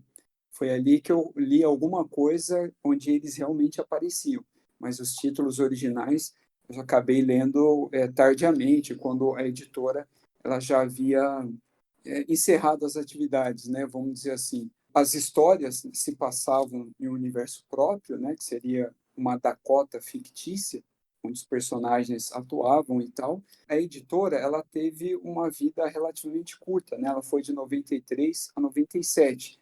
Publicação bem intensa, né? Um começo bem promissor, bem ávido, né? Até justamente pela novidade, né? Pelo que estava sendo trazido ali, né? Aquelas propostas colocadas ali, que era algo, né? Um pouco fora da curva e tal. Esses personagens protagonizando, né? Títulos próprios e tal. Só que ela, digamos assim, depois de 95, começou a decair bastante nas vendas, e aí ela passou a fazer parte, né, da editora DC, foi incorporada, digamos assim, de uma certa maneira, só que os autores, que eram os criadores ainda, tinham total liberdade com os personagens, que eram criações deles, né? Mas agora quem mantinha a editora, indiretamente, seria a própria DC. E aí ela passou a ser um selo, né, dentro da DC. Assim como a Image tinha, né, vários selos lá, Wildstorm e outras lá dentro dela, a DC também passou a ter, e esse era um deles. E aí, quando começou a acontecer os crossovers, né, entre, como o Presto citou, na revista do Superboy e tal, né, com a personagem Rocket, a gente tinha ela como sidekick, assim como o Superboy seria o do Superman, mas o Superboy nunca foi o sidekick dele, e o ícone seria o equivalente, né, do Superman, no caso da DC. Aí foi se criado o universo, né, um novo multiverso, na verdade. Então, o Dakota, a cidade de Dakota, os heróis dela, passaram a fazer parte de um outro universo que pertencia dentro do multiverso da DC, e esse universo era chamado de Dakota Verso, e é dentro desse universo que estão presentes todos os heróis da editora. Ela teve, ao todo, 6 revistas, né? 6 títulos aí que eu posso chamar de principais, que gerou alguns spin-offs e títulos especiais de curta duração. Então, a gente teve aqui mais ou menos uma ordem de data, tá? O Hardware, né, como foi citado, né, pelo Presto já também, que seria uma versão tecnológica, né, seria um Homem de Ferro, né, desse selo, né, um Homem de Ferro da DC e desse selo, também um tipo de aço, né, uma versão do aço também, só que mais tecnológica, por isso a semelhança com o Homem de Ferro. Ela foi do começo ao fim, né, de 93 a 97, durante 50 edições. Aí depois a gente tem o Super Choque, tá? Ele era um pouco diferente, tanto visual quanto a origem dele do que a gente tem na animação, né? Ela tem algumas liberdades criativas, né? A animação, no caso. A Super Choque foi de 93, 97 também, em 45 edições. A gente teve o Ícone, né? Ou Icon, no original, também de 93, 97, durando 42 edições. E a revista dele tinha sempre a atuação dele, né, com a Rocket, a Sidekick. A gente teve o Sindicato de Sangue, né, ou Blood Syndicate, de 93, 96, com 35 edições. Esse daqui, vale comentar, que é um dos primeiros de grupo, né, da editora. E o interessante aqui, só para vocês verem como o contexto social é o que norteia, né, esse tipo de publicação. Na verdade, todas, é que a gente que não percebe. Ela é composta por sobreviventes de várias gangues que ganharam poderes em um evento, né, misterioso, como o do Super Choque, da animação, por exemplo. E aí eles se juntam para fazer a diferença, né, no mundo, como um outro grupo qualquer. Mas a motivação, a origem, ela é mais diferenciada, né? E o que é interessante é que todos vieram de gangues. E o legal ainda, o grande diferencial em relação às outras revistas de equipe, é que ela, em muitos números, a gente presencia conflitos internos, né, que faz com que muitos membros deixem a equipe ou que a equipe até acabe e depois ela seja reconstituída, né, numa edição futura e tal. Mais do que o confronto entre vilões, é a briga entre eles, né, por eles serem mais ou menos uma equipe formada de anti-heróis, né, digamos assim, né, não é um termo muito exato, mas o mais aproximado. Aí depois a gente teve também o Shadow Cabinet, né? Eu não sei nem como pronuncia, né, o nome correto, não foi publicado aqui, né? Não houve, não teve uma versão brasileira e tal. É uma organização, né, que existe para proteger o mundo. É, ela atua contra ameaças globais, né? E com missões secretas e coisa afins, seria como se fosse a Shield, né? E os personagens uma espécie de viúva negra, né? E personagens mais ligados a esse mundo da espionagem do que grupos de super-heróis chamativos e tal, porque as pessoas nem sabiam, né, da existência do grupo, por isso desse nome também, né, do Shadow no nome. E aí, por último, né, para concluir, a gente teve também a Heroes, né, o nome do título, chamado Heroes, é um grupo também que foi formado por agentes que desertaram dessa Shadow Cabinet em virtude, né, dos métodos questionáveis da organização. E, inclusive, o próprio Super Choque chegou a fazer parte, né, nos quadrinhos desse grupo, chamado Heroes. E nisso a gente termina aí a parte de publicações, né, de todos os títulos que existiram, né, títulos oficiais, que ficaram com a editora praticamente do começo ao fim, pelo menos grande parte dele. A editora em si, né, o selo publicando material próprio, né, autoral, ele termina em 97, mas ele passou a ser incorporado ao universo da DC, mas ainda sendo considerado um multiverso à parte, ainda sendo da Cota Verso, até chegar à fase dos Novos 52, onde ele realmente é incorporado e passa a fazer parte do panteão dos heróis da DC, não mais como personagens, né, de um multiverso à parte, mas de um personagem ali dentro do mesmo universo, né, em uma cidade diferente e fazendo pontas, né, não tiveram revista própria, além do Super Choque, com os Novos 52, ele é o único que teve revista própria, mas o Ícone e a Rocket faziam pontas, principalmente o Ícone, em algumas revistas, alguns títulos da DC, e na animação Justiça Jovem, onde acho que a partir da segunda ele é um personagem corrente até dentro da equipe.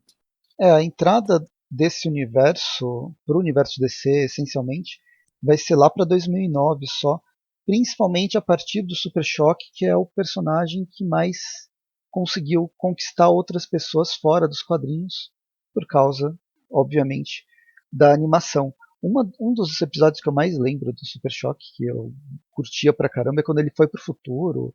Teve os encontros dele com o Batman e com o Robin, e teve aquele que ele foi pro futuro e encontra o Raio Negro, alguma coisa.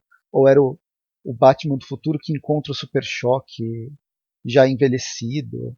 Tem umas Acho que você misturas está assim. confundindo. Eu acho que esse é um episódio da Liga onde acontece isso. É legal mencionar que a Liga também participou no desenho do Raio Negro, né? Do Super Do Super Choque, desculpa. Choque. Super Choque. Bem, e além desses personagens, tem outros, né, que é daquela lista que o Rafael tinha preparado. Você lembra que mais tem dos anos 90, anos 2000? Continuando, né, a nossa lista de relação dos personagens, né, para relembrar e alguns ouvintes conhecerem, a gente tem o Aço, né, da DC, que ele foi criado em 93. A gente tem o Shadow Man, que é da Valiant, né, editora do Bloodshot, que teve um filme recentemente, que foi criado em 92. Personagem também fora desse circuito editorial estadunidense, né, o Afro Samurai, que ele tem a versão tanto mangá quanto anime, que é o mangá, ele data de 99, o anime já é pós anos 2000.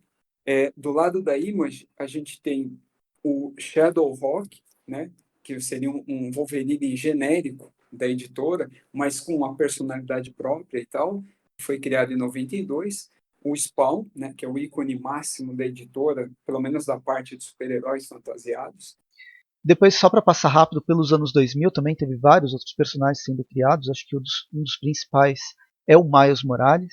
A primeira aparição dele ocorreu em 2011, criado pelo Brian Michael Bendis. É o personagem que substituiu o Homem-Aranha no universo 1610, mas ele, nessa década de 2010, ele praticamente virou o principal Homem-Aranha, ou pelo menos é o Homem-Aranha que eu mais gosto da continuidade mais recente. O Miles também, igual o Super Choque, eu conheci mais pelas outras mídias. Algumas aparições em desenhos e o espetacular longa-metragem, que para mim foi uma das melhores coisas que a Sony fez nos últimos anos. Diferente do Super Choque, eu ainda até cheguei a folhear algumas revistas onde ele aparece, que ele sempre está em alta. Então eu cheguei a folhear algumas histórias dele no Ultimate, quando já não era mais o Bendis escrevendo. Eu cheguei a ler algumas aparições dele no Guerra Civil, que ele tem até um papel importante na saga. Um outro destaque da história do Miles que eu gosto é o núcleo familiar. O pai dele é negro e a mãe dele é latina. No Aranha Verso colocam os pais dele, o pai como policial e a mãe como enfermeira. A mãe é de Porto Rico. Ela é daquele estado que não é estado, que fica na América Central. Eu gosto muito do universo que foi criado pro Miles Morales. O personagem cresceu bastante, assim, o Homem-Aranha, o conceito do Homem-Aranha cresceu bastante com o Miles, até por colocar o Homem-Aranha, que é um dos maiores representantes da juventude, de super-herói, num personagem que não é branco. Ele tira a máscara e ele pode ser qualquer pessoa mesmo. E agora ele é latino-americano, negro. Durante essa nova fase dos filmes da Marvel, que começou agora, né, com o acordo Sony-Disney, uma das maiores falhas do filme da Marvel é que ele usa esse núcleo do Miles Morales, mais esvaziado de significado, colocando Peter Parker no lugar do Miles. E aí, pelo menos em contraparte, a gente tem o desenho do Homem-Aranha no Aranhaverso, que é uma das melhores animações já feitas, pelo menos de super-herói, que é sensacional. Então, dessa questão do Miles no universo Marvel, tem esse micro easter egg que é mencionado que um dos capangas do Abutre é o tio do Miles, que o ator que faz ele é o Shield Gambino. Qual que é o nome dele mesmo? Eu falei o nome de como cantor dele, agora eu esqueci, tava na ponta da língua. Donald Glover. É o Donald Glover, que eu conheço ele do Community, mas ele também foi uma das principais, dentro do Community mesmo, foi uma das principais referências para ser criado o Miles Morales. Tem uma passagem dele. Sim, o Bendis fala que se inspirou nele para fazer o personagem. A gente já se estendeu demais o programa e eu queria só mencionar outros personagens. O Miles, acho que é a principal representante desse nova cara dos quadrinhos, mas tem a Naomi MacDuff, fazendo referência a um dos criadores do universo Milestone, que foi criado agora pelo Bendis também, em 2019. É uma personagem com superpoderes da DC.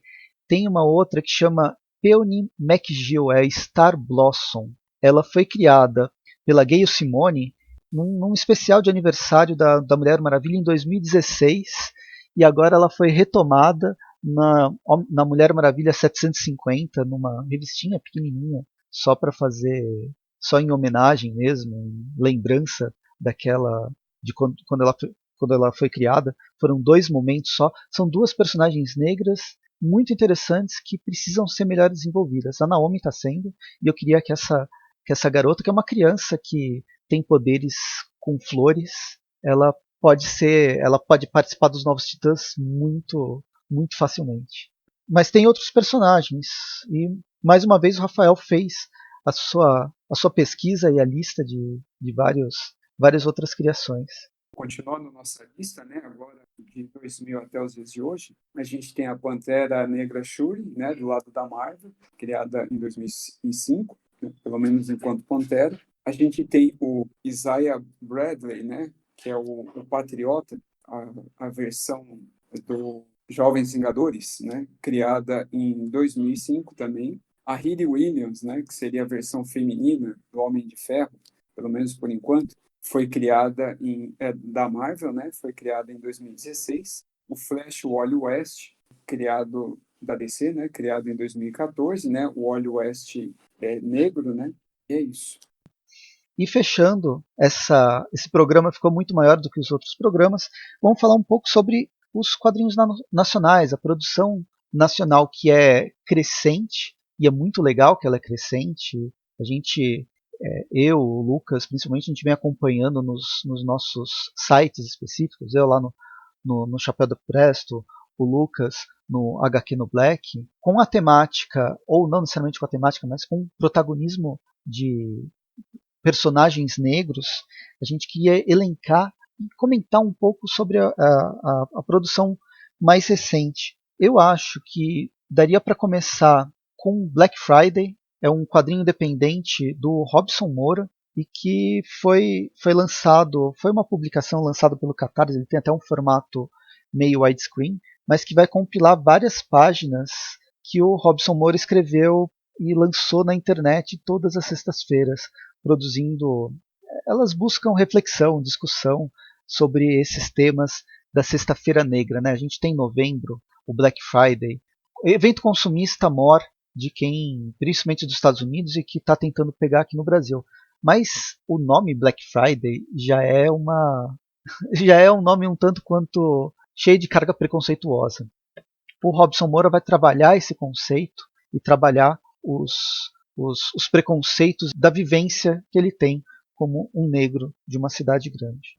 Tem até alguns momentos dessas tiras dele que eu acho que são, se eu não me engano, muitos momentos são autobiográficos. Mas eu gosto muito dos relatos do Robson.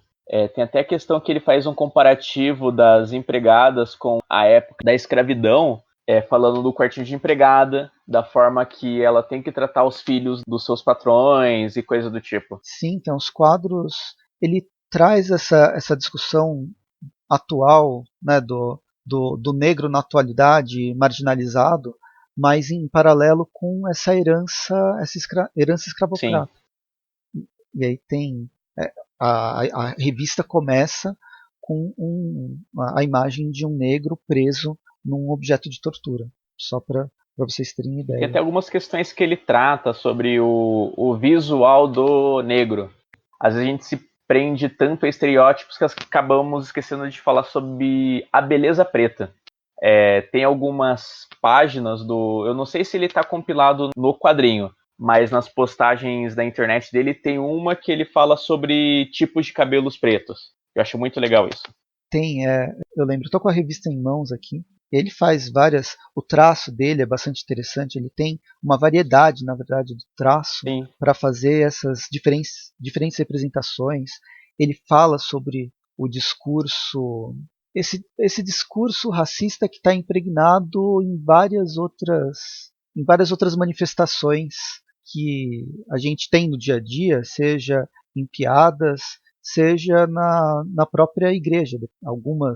Alguns discursos religiosos eles são bastante inflamados. Eu acho que os principais pontos que ele aborda é o racismo estrutural e o velado, porque ele parte muito dessas questões de personagens que falam que não foi racista, que foi apenas uma brincadeira. Tem até quadro dele que ele faz a piada, mostrar os patrões de uma empregada falando, mas eu não sou racista, eu tenho uma pessoa que trabalha em casa e é negra, umas coisas assim. Tem, além desse Black Friday, mas tem agora no Instagram o Diário da Quarentena.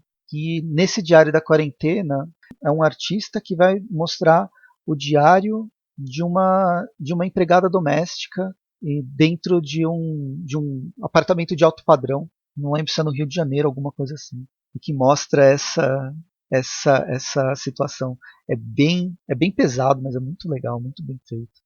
Eu acho que são relatos de uns 4 a 6 quadros, né? Eu acho que não necessariamente é a mesma empregada. Depois de um tempo, acho que ele começou a receber relatos e adaptar eles para quadrinhos, se eu não me engano. É Leandro Assis Ilustra. Chama Confinada, na verdade. E é um perfil bem interessante para seguir. Ele tem essas várias discussões sobre uma empregada Eu doméstica. lembro de um bem pesado, acho que é um dos primeiros relatos dele.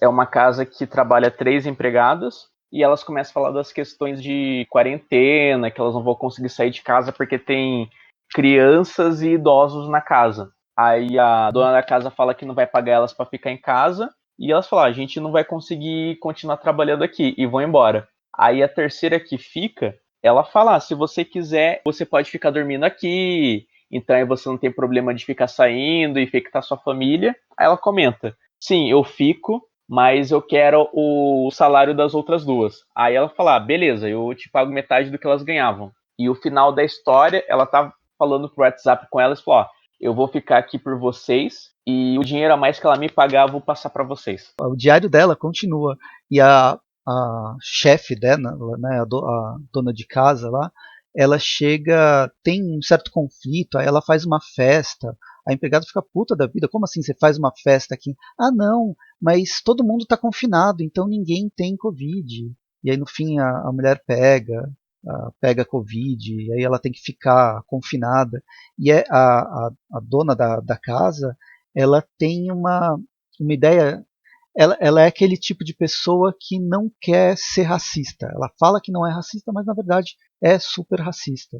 Então ela tem todas aquelas. Não, mas eu tenho até amigos. Ah, não, eu não posso fazer isso, que absurdo. Mas os comentários que ela faz é bizarro. Enfim, é legal, leia, acompanhe e vocês vão reconhecer várias pessoas que vocês conhecem. Espero que vocês não se reconheçam, mas vocês vão reconhecer várias pessoas que vocês conhecem nessa história. O Black Friday, só para encerrar, a ideia do Robson Moura que me passou é que meio que mostra um grito por liberdade e igualdade. Essa Black Friday no sentido econômico, mas na verdade é uma tentativa de liberdade do que eles estão, do que o negro passa no dia a dia, no cotidiano. Outra série, agora para falar de uma série, chama Orixás. Ela é escrita pelo Alex Mir e tem vários roteiristas, mas são 5 quadrinhos até agora, vai ter um sexto já anunciado. É que foi contemplado pelo PROAC esse último. Todos saíram pelo Catarse. Espero que esse último também saia pelo Catarse, embora o PROAC ajude. Venceu a HQ Mix e tal. E eles trabalham os mitos da religião de matriz africana. São mitos que a gente deveria conhecer, porque faz parte da cultura que formou o que a gente conhece como Brasil atualmente, mas muito disso eu acabo desconhecendo e estou conhecendo agora através das histórias do Alex Mir, que são baseadas em muita pesquisa bibliográfica. Todas as edições têm a bibliografia dos livros, revistas, filmes que serviram como base para essas histórias. Gosto bastante. Sim, acho muito legal a produção da série dos Orixás. E uma coisa que eu gosto muito de ver nas obras é quando o autor ele mostra a bibliografia que ele usou de referência. Porque para mim é uma forma de ele compartilhar com o público dele, ó, eu não sou um ser especial que estudei há gerações isso. Não, é palpável. Se você quiser, você consegue aprender sobre esse universo. E ele mescla as principais pesquisas dele no quadrinho. A mitologia Yorumbá, eu digo mitologia porque as vertentes religiosas são baseadas nessa mitologia da crença dos orixás, é muito legal. Eu gosto muito dos contos e a cronologia que ele vai criando, porque eu acho que o primeiro quadrinho ele conta a criação do mundo pela mitologia Yorumbá, a divisão do que seria céu e terra, e como ele vai separando as histórias por histórias específicas ou histórias de um orixá específico. São bem legais. Um outro que eu acho que fez até mais sucesso, eu pelo menos ouço mais falar, é o Conto dos Orixás. Ele transforma os orixás em personagens mais super-heróicos. Ele é do Hugo Canuto. Eu acho ele muito legal também, só que aí no Conto do Orixás é uma coisa mais aventura fantástica. É muito legal, eu achei muito bem feito.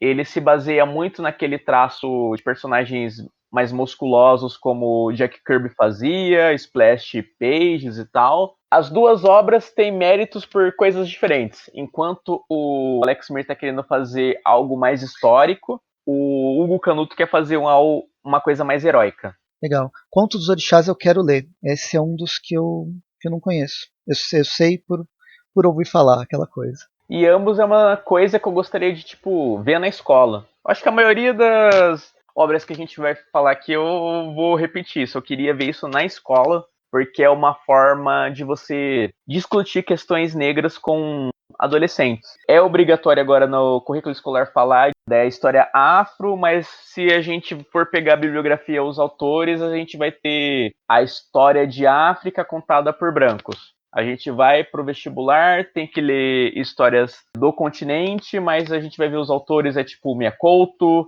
é o Pepe Tela, não desmerecendo eles. O Mia Couto eu acho que é um dos meus autores preferidos.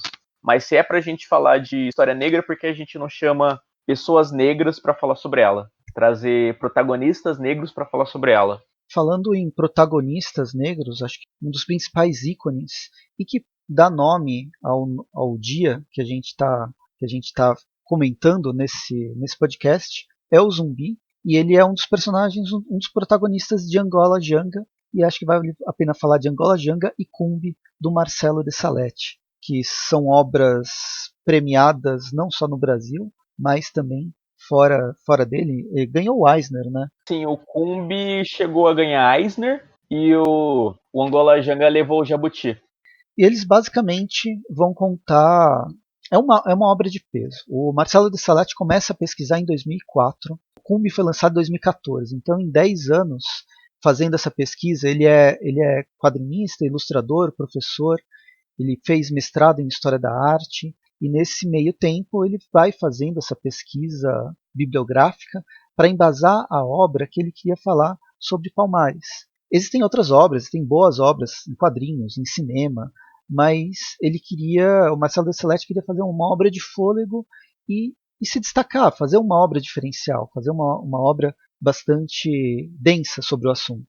Em 2014 ele acaba lançando Cumbi, que são 4 pequenos contos, fazia parte da grande história do Angola Janga, mas ele acabou lançando isso aqui porque os contos eles são independentes, todos falando sobre negros em Pernambuco, no século XVII, né, no mesmo período onde vai tratar Angola Janga, mas eles têm uma certa independência. E já foi um lançamento muito legal. Todos eles podem ser encontrados pela Veneta. Eu acho que uma das coisas que me chamou a atenção, gostei obviamente da história, mas entre os autores tem o Robert Slanes, que foi meu professor lá na Unicamp de História, né, História do Brasil. E ele é um dos principais estudiosos desse tema de escravidão aqui no Brasil nos últimos anos, nos últimos 20, 30 anos. O Angola Janga eu já li, eu acho que umas 3 vezes. O Cumbi eu não tive a oportunidade de ler, mas todo mundo comenta que ele é o experimento para Angola Janga. Ele seria um pré-Angola Janga, onde o Marcelo de Salete estava testando algumas coisas que ele ia utilizar na sua obra máxima. Pô, se for só um teste, puta que pariu, eu quero testar desse jeito, Sim. porque o cara ganhou um Eisner. E é legal que você comentou a formação dele. Eu participei, por muita sorte, de uma palestra dele na Unicamp. E ele comenta que legal. tem um pezinho na área do cinema também. Dá pra você perceber no quadrinho. Tem muitos quadros cinematográficos que é tipo, mostram o rosto de uma pessoa, depois na outra página é o que ela tava olhando, aí dá um zoom naquele, sei lá, numa flor ou numa folha, que remete a uma passagem do passado daquele personagem. E a partir disso começa um flashback que você nem percebe. A narrativa dele é muito legal. A forma como ele separou os capítulos, que tem sempre uma citação histórica antes de começar os capítulos da história. O projeto em si da Veneto eu achei incrível também. Além de ter o quadrinho, ele tem a bibliografia, tem os vocabulários que ajudam a gente a compreender mais as palavras específicas desses personagens e o texto, o próprio, quase um ensaio de Salete falando como que foi o processo dele, né, na produção. E na palestra ele comenta dessa questão da história de zumbi.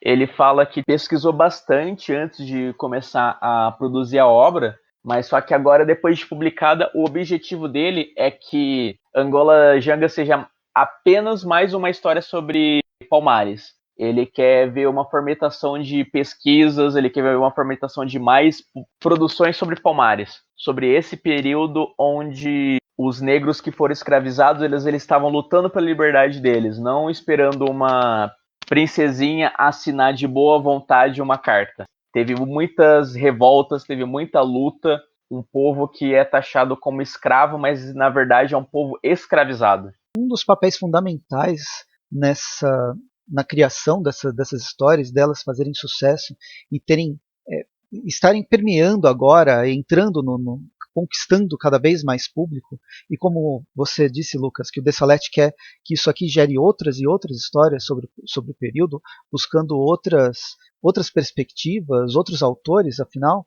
é que é uma coisa que os Estados Unidos faz isso a todo momento. Parece que a gente conhece muito mais Nova York, a história dos Estados Unidos, do que a própria história do Brasil. Por quê? Porque eles têm um domínio cultural sobre o resto do mundo. E não estou criticando os Estados Unidos e colocando ele numa cruz por causa disso. Não. Ele faz isso dessa forma e consegue disseminar a sua história e os seus ideais através dos seus filmes, séries, quadrinhos e seja lá o que for. Isso não quer dizer que o Brasil não seja pobre também, que o Brasil não tenha a mesma riqueza cultural, mas a gente precisa descobrir. É o Alex Mir com Orixás, é o Dessalete com Cumbi e o Angola Janga, e muitos outros autores que querem descobrir as coisas que eram para estar mais à nossa vista, para existir mais e para ser mais natural para o nosso dia a dia. É que eu vejo muita questão que o Brasil, ele ele acaba apagando seus heróis e enaltecendo os seus vilões. Não exatamente os vilões, mas tem muitas figuras que a gente acaba não conhecendo porque elas foram apagadas, principalmente figuras negras. Se a gente for pegar um exemplo mais recente, o Marighella. O filme está travado há 2 anos para o público geral por uma pressão indireta do governo. Ele está num limbo de publicação que a gente não sabe como tá. A última notícia que eu ouvi sobre ele é que ele ia ser lançado como série pela Globo e ele está pré-escolhido para representar o Brasil no Oscar. Marighella, que teve um quadrinho recente feito pelo Rogério Faria, que é o Marighella Livre, que vale a pena muito ir atrás. Ele está tendo um preço barato, R$ 27,90. Eu estou vendo pelo site da Amazon, mas eu comprei essa revista pelo Catarse quando foi lançado. Eu acompanhei o desenvolvimento da história, né, de como ela foi sendo escrita no final no final do ano passado, no final de 2019. Mas sim, personalidades apagadas a todo momento, e a gente precisa redescobrir, precisa descobrir elas, na verdade, e tornar isso natural, né, pro dia a dia. O Dessalete ele vai trabalhar com essa questão negra também, já antes do Cumbi, do Angola Janga. Em 2011 ele lança Encruzilhada, por exemplo, que é uma série, é uma revista que vai falar sobre são vários capítulos independentes e vai falar sobre o negro numa cidade grande, a marginalização dessas pessoas numa cidade grande, né, o preconceito. Ela foi lançada pela Veneta, estou vendo aqui em 2016, mas eu tenho a versão anterior do Encruzilhada. Se bobear é até menor, eu acho que não tem 160 páginas. Eu lembro que quando veio para a Veneta ele ampliou, fez mais alguns capítulos. Por mais que os títulos da Veneta acabem ficando um pouco mais caros pelo formato que eles lançam, eles estão com o editorial bem diversificado, principalmente para histórias negras. Sim. Não, uma editora, ela tem um acervo bem interessante. Bem, não sei se é saindo do mainstream, mas indo para o mais mainstream ainda, eu acho que tem, e a gente não pode deixar de falar do Jeremias Pelle. Você conhece os autores pessoalmente? Pode falar, Lucas. Então, o Jeremias foi tipo o presente que eu recebi da MSP. É de longe uma das minhas histórias preferidas. Eu me identifico em muitos momentos dessa história porque o Jefferson e o Rafael, eles apresentam o primeiro contato de uma criança negra com racismo. Eles discutem muitas coisas que muitas pessoas não têm discussão, não conhecem, muitas pessoas negras que acabam não tendo esse tipo de discussão em casa, que é colorismo, o racismo, se entender como negro numa sociedade racista. O Jeremias, por mais que seja uma história ficcional, dá para perceber que os autores trouxeram muito deles para a história. Tem momentos ali que eu quase me peguei chorando. Acho que é uma das passagens mais marcantes para mim, por ser uma pessoa preta de pele clara que já teve muitos preconceitos sobre não ser negro, é quando eles estão no museu admirando várias peças de autores negros e o Gerê sofre racismo dos amigos dos colegas de classe, fazendo algumas piadinhas. E aí o amigo branco dele fala: "Não, Gerê, não fica assim. Você nem negro é. Você é de pele clara." Tem até algumas questões que, tipo, o Jeremias ele não entende.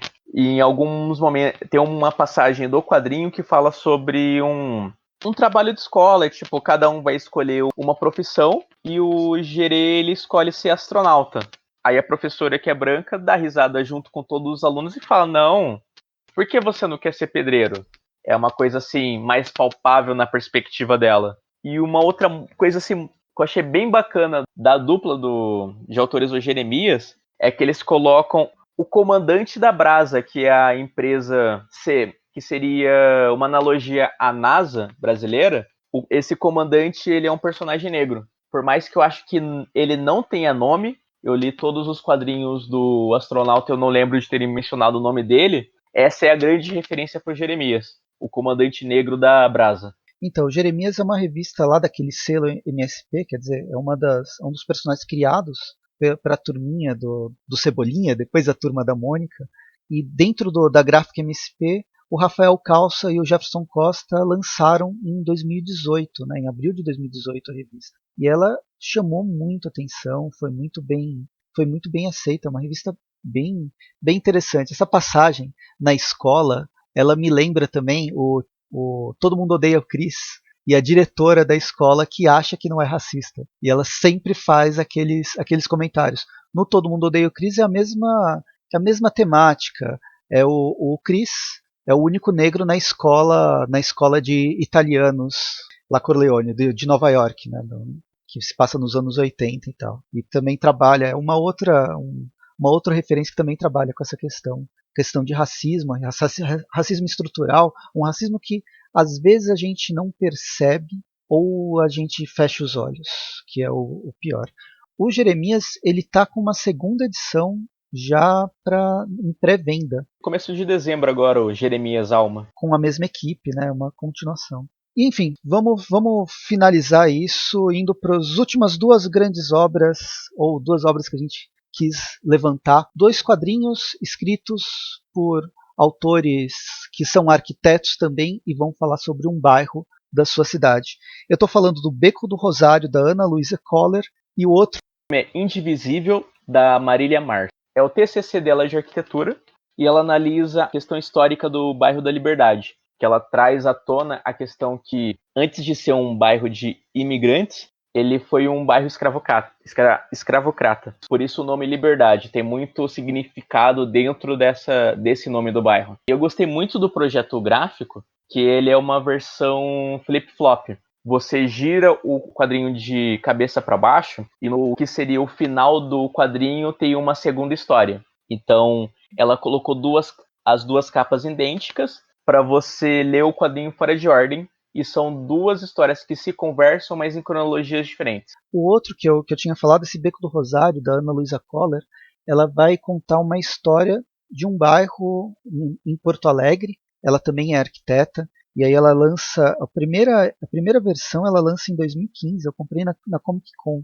E depois a segunda parte da história ela foi lançar só em 2018 pelo Itaú Cultural, mas eu não consegui essa segunda parte. Fui conseguir agora no meio do ano, que a editora Veneta, de novo, acho que é um programa só da editora Veneta, basicamente, falando sobre quadrinhos nacionais, que compila as duas edições.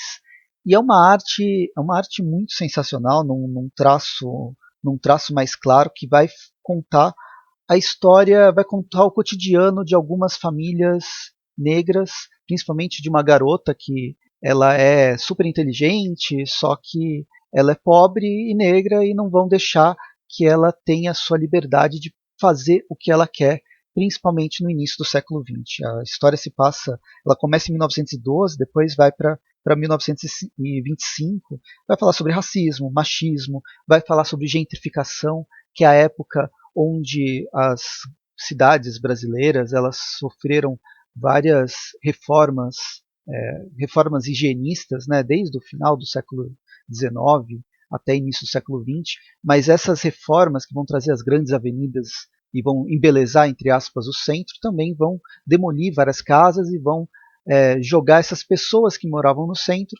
Se você é pobre e não pode pagar, você vai para a periferia, e a formação das periferias, a formação desse isolamento, né? Não a formação, mas o isolamento que a gente conhece nas cidades atualmente. A Ana Luísa vai falar um pouco sobre isso através dessas personagens. É muito legal o quadrinho, é muito bonito o traço dela. Eu lembro que em 2015 eu me surpreendi com o traço, achei sensacional. E agora que eu li de novo em 2020, e vai tratar justamente sobre o mesmo assunto. E, enfim, o podcast ficou enorme. Eu acho que o Rafael até caiu, tinha reunião para fazer, então ele teve que sair nesse final. Mas espero que vocês tenham gostado do podcast e, bem, aqui é um espaço para discussão e essa é a ideia da Fortaleza Quântica. Mais uma vez, valeu, Lucas, por ter participado do podcast. Você trouxe várias contribuições muito boas e espero que você continue e venha em mais outros programas e até, quem sabe, entra para coisa, como eu já disse. Quem sabe? Eu que agradeço pelo convite, principalmente num tema tão interessante como foi esse, sobre negros nos quadrinhos. Muito obrigado de verdade. Toda a minha produção, eu sempre tento trazer essas questões à tona, e foi muito legal conversar com vocês sobre essas obras e a gente trocar esses tipos de conhecimento. A gente encontra você em que redes sociais que você queira ser encontrado? O meu principal canal é o Medium, onde eu publiquei meu blog, o HQ no Black. Vocês encontram digitando medium.com/HQ no Black. E das redes sociais onde eu estou mais ativo atualmente é no Twitter. O meu arroba é luxas, com x, fn. Para quem quiser continuar acompanhando os debates de cada um, o Rafael ele tem o canal dele lá, que é o Multiverso 38, mais focado na DC, canal do YouTube. Eu tenho o Chapéu do Presto, que também é sobre quadrinhos em geral, às vezes eu falo sobre filme e série no YouTube, e tenho o Presto Gaudio, que eu falo só sobre filme e série, fazendo resenhas diárias e suando para fazer isso no Instagram todos os dias. Mas é isso, valeu e até o próximo episódio. Galera, até o próximo episódio.